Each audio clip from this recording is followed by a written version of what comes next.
जय भीम. नमो बुद्धाय. सुखो बुद्धानोपादो सुखो सद्धम्म देशना सुखा संघस सामग्री समग्गान तपो सुखो. आधुनिक बुद्ध डॉक्टर बाबासाहेब आंबेडकर यांनी आपल्या अखिल मानव जातीला मार्गदर्शन वर लिहिलेल्या ग्रंथ द बुद्ध अँड हिज धम्मा यातील पहिल्या पानावर धम्मपदातील बुद्धवग्गातील 194वी गाथा समाविष्ट केलेली आहे. याचा अर्थ बुद्धत्व निर्माण होणं सुखद असतं, सद्धम्म देशना ऐकणं सुखद असतं, संघाची एकता सुखद असते, सामूहिक केलेलं धम्मकार्य सुखद असतं. बाबासाहेबांनी आपल्या या ग्रंथामध्ये अतिशय चांगल्या पद्धतीने भगवान बुद्धांच्या धम्माची मांडणी केलेली आहे. जगप्रसिद्ध भदंत डॉक्टर भदंत आनंद कौसालयन यांच्या शब्दात सांगायचं तर आधुनिक जगामध्ये बुद्धाच्या धम्माचा भाष्यकार आवश्यक होता आणि ते भाष्य डॉक्टर बाबासाहेब आंबेडकरांनी केलं. आपल्या ग्रंथामध्ये 73 निकायाचा सारांश सर्वांना सहज उपलब्ध व्हावा अशा हँडबुकमध्ये दिला आणि त्यामधील पारंपरिक सांगत असलेला धम्म आणि वैज्ञानिक असलेला धम्म यामधला मोठा फरक आम्ही समजून घेतला पाहिजे. बाबासाहेबांनी भगवान बुद्धांचं चरित्र, त्या चरित्रामध्ये असलेले लीप होल आणि त्याची वास्तविकता, त्याची शुद्धता या गोष्टी त्यामध्ये स्पष्ट केलेल्या आहेत. मी या ठिकाणी माजी न्यायाधीश अनिल वैद्य साहेब यांच्याशी चर्चा करत असताना त्यांच्या चॅनलवर काही धम्मविषयक बोलावं असे चर्चेत ठरलं आणि बोलू लागलो.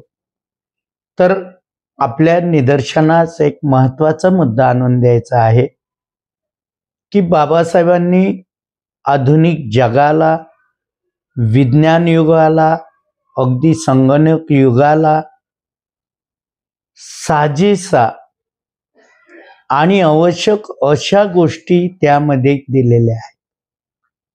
अगदी सहज सांगायचं तर बाबासाहेब म्हणतात, जीवनाच्या मूलभूत गरजाशी आणि नियमाशी धम्म सुसंगत असला पाहिजे. ही बुद्धाच्या गाथेचंच आजच्या स्वरूपात केलेली ही मांडणी आहे. जीवनाच्या मूलभूत गरजाशी सुसंगत. खरं तर हा मास्लोचा एक फार मोठा सिद्धांत आहे आणि तो सिद्धांत बुद्धाने 2600 वर्षापूर्वी सांगितला.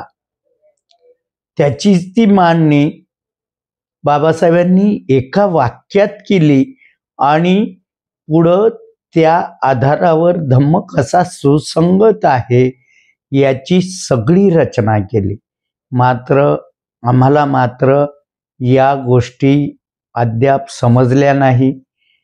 अनेक प्रचारकही यात दुर्लक्ष करतात.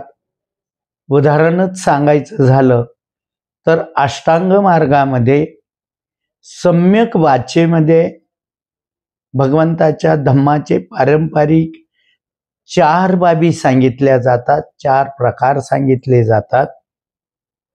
ज्या प्रकारामध्ये मुसावादा म्हणजे खोटं बोलणं, पिसून वाचा म्हणजे चहाडी चुगली करणं, फरुसा वाचा म्हणजे कठोर बोलणं, शिवीगाळीची भाषा करणं, आणि फरुसा वाचा म्हणजे व्यर्थ बडबड करणं.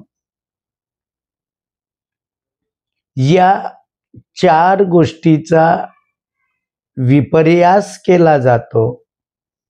हा विपर्यास टाळण्यासाठी त्याचं एक छान विश्लेषण बाबासाहेबांनी द बुद्धा अँड हिज धम्मा ग्रंथामध्ये दिलाय, जो धम्मचक्र प्रवर्तनाचा संदेश आहे, जे प्रवचन आहे.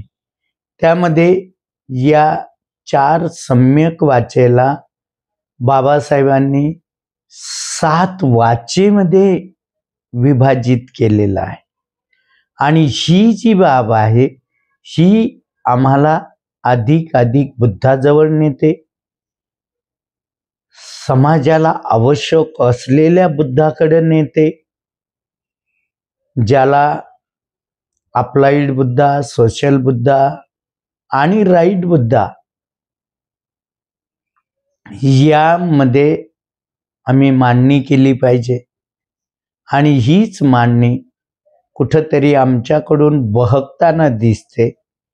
बाबासाहेबांनी जी बुद्धाच्या धम्माच्या रासाची कारणं होती, बाबासाहेबांच्या भाषेत सांगायचं तर त्यात काही छिद्रे राहिली. ती छिद्रे बुजवण्यासाठी त्यांनी ज्या काही गोष्टी केल्यात त्यात धम्मदीक्षा देणं आणि सहज सामान्यांना समजण्यासारखा धम्म त्याचा ग्रंथ लिहून एक मोठं काम त्यांनी केलेलं आहे.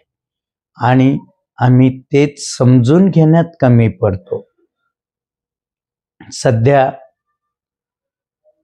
त्या अनुषंगाने काम करण्यासाठी, धम्मप्रचारक निर्माण करण्यासाठी बाबासाहेबांनी ब्रह्मदेशातील रंगूनमध्ये दिलेल्या भाषणात सांगितलेल्या धम्मप्रचारकाच्या गोष्टी, बुद्धिस्ट सेमिनरीची मांडणी, त्याची बांधणी यावर सध्या आम्ही काम करत आहोत.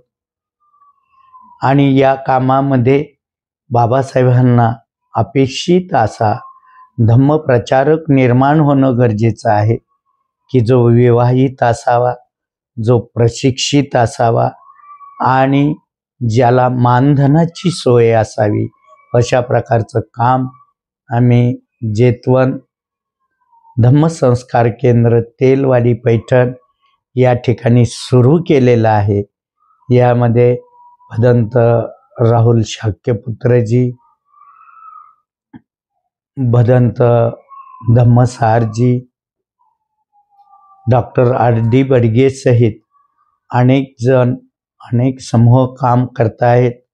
वेगळ्या वेगळ्या विषयावर रिसर्च केला जातोय, सर्व्हे केला जातोय आणि त्यातून योग्य उपाय शोधण्याचा प्रयत्न करून या आधुनिक बुद्धाची संपूर्ण भारतामध्ये रुजवणूक करण्यासाठी प्रयत्न चालू आहेत. या वैद्य साहेबांच्या या चॅनलवर बोलण्याची संधी मिळाली. खूप खूप आनंद वाटतोय.